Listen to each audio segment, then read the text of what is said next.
He's the head coach of the Cincinnati Bearcats, undefeated. They got Florida coming up in the Sugar Bowl. He's Brian Kelly joining us at the Dan Patrick Show. Well, we did it. We went undefeated, Coach.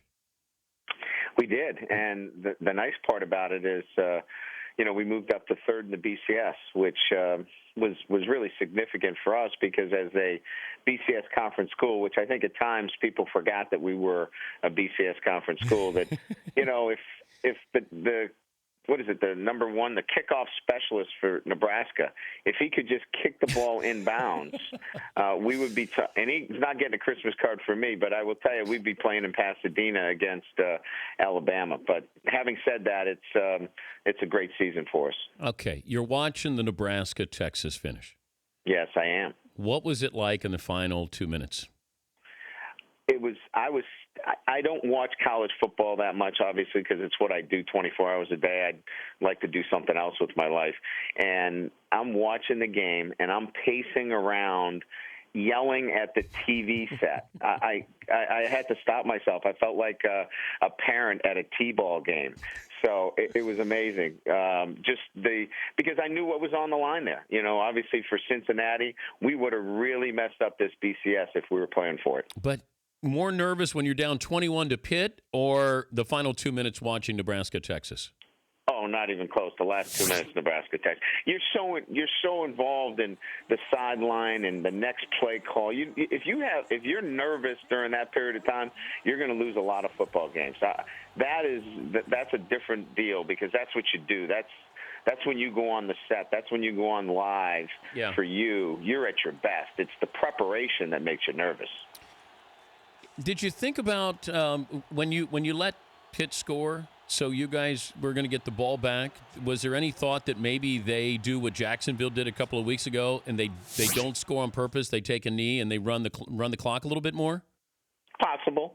I still had 2 timeouts, so I was okay. We were going to be fine in terms of having enough time. I needed about a minute 10, so I could throw the ball over the middle of the field because it's hard to get it out on the perimeter in that last minute and a half. So as long as we had about a minute 10, we were going to be fine. And with 2 timeouts remaining, regardless of what happened in that situation, I thought we were going to get the ball back with a chance to win it. He's Brian Kelly, Cincinnati head coach. Got Florida coming up in the Sugar Bowl, joining us at the Dan Patrick Show. Who's the best quarterback in the Sugar Bowl?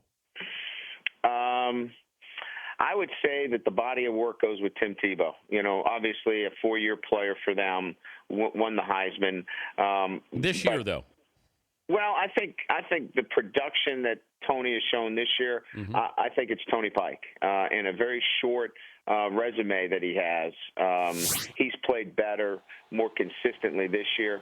Tim Tebow over the long haul has shown that he would be the better quarterback. But if you're asking me just right now, I'll take Tony Pike. So 2 minutes to go, game on the line. You want Tebow as your quarterback or Tony Pike? Tony Pike. Okay. How is that weather, though, to play in? You're down 21, it's miserable, and you're thinking my season is being washed away. Any of those thoughts going through your mind? Well, we were prepared our kids for it. We told them the more it snows, the more we throw. So, we tried to get them prepared for that. When we saw Dan December 5th, Pittsburgh, I wasn't expecting sunny blue skies. So, we worked on it pretty hard that, that we were probably not going to get the best weather condition, but that's what we are. That's what we do. And, we don't have an indoor facility. So this past week in Mason, Ohio, the weather wasn't very good. So, we had to practice out in those elements. So we were prepared for it. Oh, look at you dropping my hometown. You did that on purpose, didn't you? Yeah. I had to throw that in there for all the guys up there in Mason. Absolutely. All right, let's get to the easy questions. When do you leave for the Notre Dame job? Yeah, that's the proverbial elephant in the room, I guess. I've just Brian. Okay, how about this? Yeah, you guarantee you'll coach in the Sugar Bowl?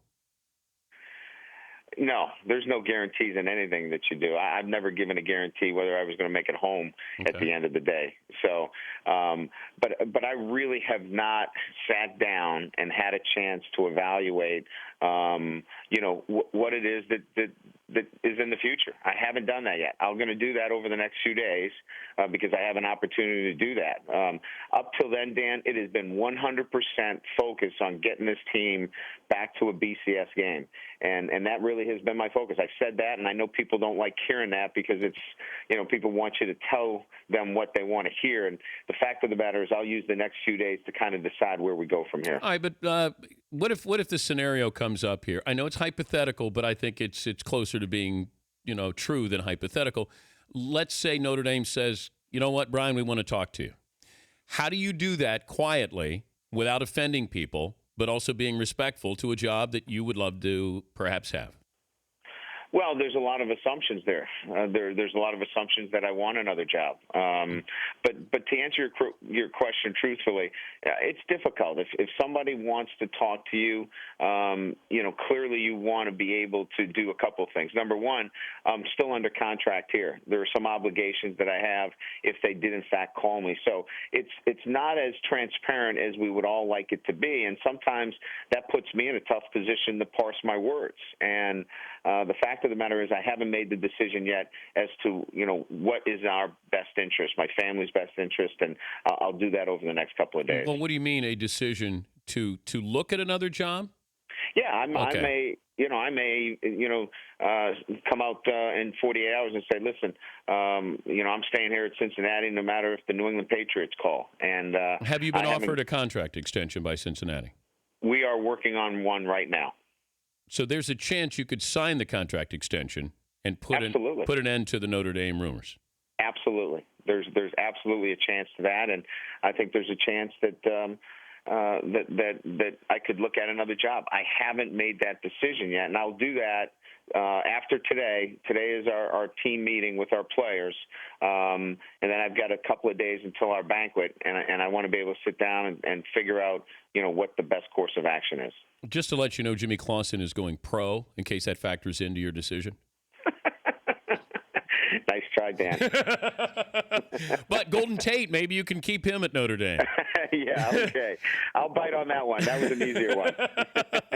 So as long as you can get Golden Tate, then that's fine. You got Chris there as a quarterback. I'm trying. Yeah, that should be the front page of the blogs today. Yeah, let's go through the roster. Coach Kelly said if Golden Tate stays, he's taking the job.